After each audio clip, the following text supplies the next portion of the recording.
Hey, HCDA, and today we're talking about launch pads because these have been quite changed, if I am correct, compared to how they used to be, and that makes things a lot more complicated and honestly a lot more fun, I think, as well, depending on your definition of fun, I guess.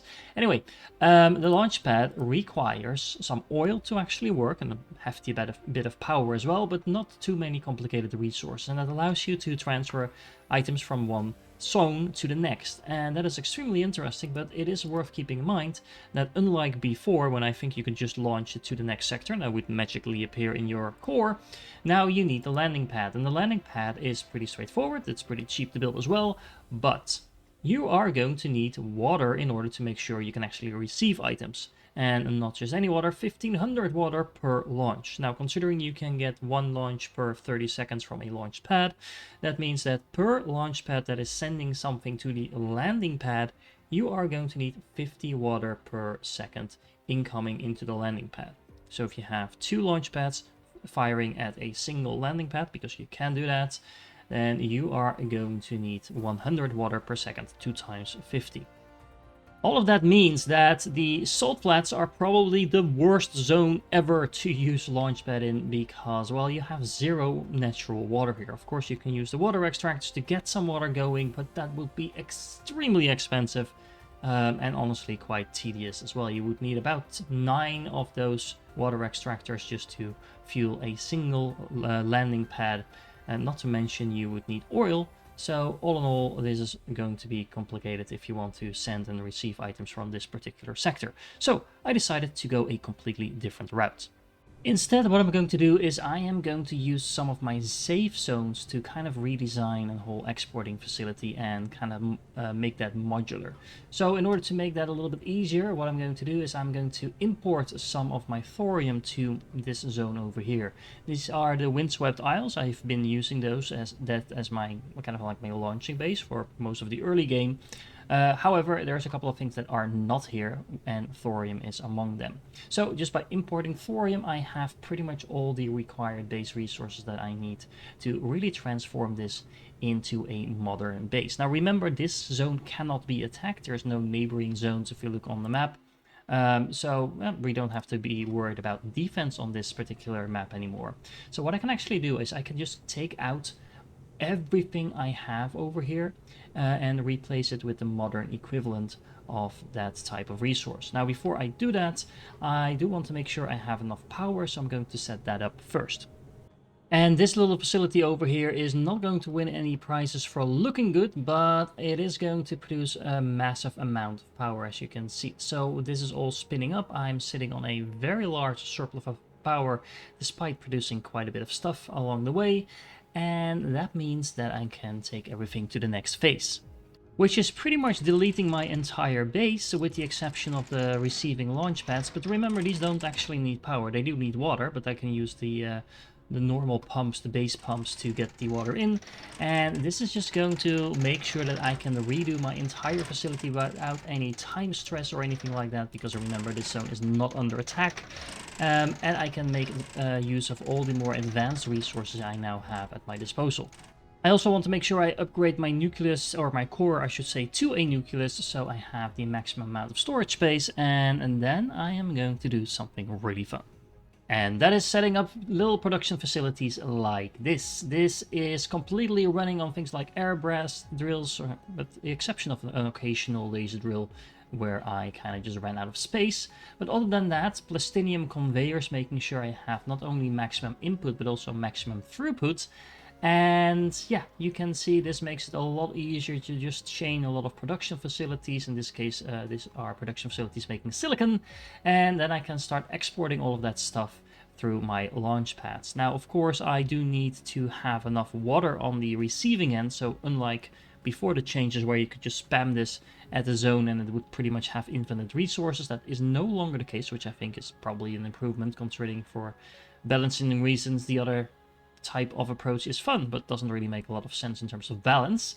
But between these launch pads, remember, every launch pad allows you to transport up to 200 items per minute. So this is 800 silicon per minute already, assuming that of course I am producing enough of that. But all in all, this is going to massively help me out in levels where I need, for example in this case, silicon, because now I can just import it assuming I have enough water. Now it is important to remember that these launchpads have a limited throughput, so it's only about 3 items per second per launchpad. So if you want to have an entire titanium belt full, you would need about 4 of these. So all of this combined is about 2 titanium belts full of stuff, in this case silicon. Now a very simple layout like this will be able to receive the contents of one of those launch pads without any resource or power requirements. Now remember, this is just going to be one of those launch pads items, because I need 1500 water, and in order to do that I need 50 water per second per launch pad that is actually launching stuff at this one. So if you want to do more than that, or receive more than one launch pad worth of items, you're going to need more water. But other than that, this is going to work just fine. And as a side note, just if I did my math correctly, there's a cooldown on receiving stuff, so you can only receive 12 shipments per minute, and that means that one of those launch pads is going to send you 2 shipments per minute at the most, assuming it has full inventory all the time. It has at least an input of 3 items per second on the sending location. So that means that you can at most have 6 launch pads shooting stuff at a single landing pad, and that landing pad then needs 300 water per second coming in. So not trivial to set up, but definitely possible. Of course, while building a facility like this, I do need to make sure I keep my base resources up and running. So this is why these belts are here, looking very clean, honestly. Very simple, yet super effective. Of course, launching all of those rockets does cost a lot of power, so I upgraded my power facilities a little bit by producing even more blast compound and turning that into the impact reactors over here. But because I'm producing more blast compound than I actually need, it allows me to actually export this as well. A lot of the resources in this game you actually don't need that many of in order to get yourself going in a different level. And of course, it is very important to realize that if I am building my power facility in a base relying on the imported blast compounds, then if I switch the destination of the blast compound to a different base, the first base is going to completely drain empty. So it's pretty important not to rely on that too much, but I could use this, for example, to fuel my ammunition for my guns. The same principle holds, of course. Those guns will run dry once the blast compound is rediverted, but if that particular level is actually completely safe, that doesn't matter. So I guess you get the gist now, but I'm just going to keep expanding my exporting capabilities. So in the nuclear facility level, I have quite a bit of thorium, so I'm going to be exporting that like I have been already. But I'm also going to use some of that to start making and then exporting some phase fabric, because that is the one item that I can't really make on the Windswept Isles. And, well, I can make plenty of that here, and I want phase fabric in pretty decent capacities anyway. I just need a single launch pad, because honestly I don't think I'm going to be producing enough of that to really warrant exporting like massive amounts. Just like 3 phase fabric per second, which is what one launch pad can export, is going to be a massive amount compared to what you need. But yeah, generally speaking, that is going to be just fine. And you can see this is turning into a little bit of spaghetti, but there is a lot of exporting going on for pretty high level resources. Now, since the game seems to be very pressing in terms of actually exporting the things that go into the launchpad, even if they have nowhere to go, I figured, well, it might as well have somewhere to go. So I'm actually collecting all of the things that I am exporting now in the Windswept Isles, and yeah, you can see there is now also phase fabric arriving here, and that means we have every single type of resource arriving at the Windswept Isles. I should probably also set up a couple of mass drivers to get the blast compound in here as well, because I am producing more than what I need. And there we go. This is just a little bit of overflow of blast compound, but considering I am now actually actively receiving a lot of these items, well, every single item in the game, honestly, in my main base over here, this makes it very ideal to start exporting or launching my other missions from this particular sector, because this will be gathering up all of those resources non-stop. That said, that's not actually completely true, because for the moment I am missing out on plastinium, but that is something I can very easily make right over here. Alright, so between this little plastinium farm and this metaglass farm, I do believe I now have everything both produced and exported to my zones wherever I want them to go.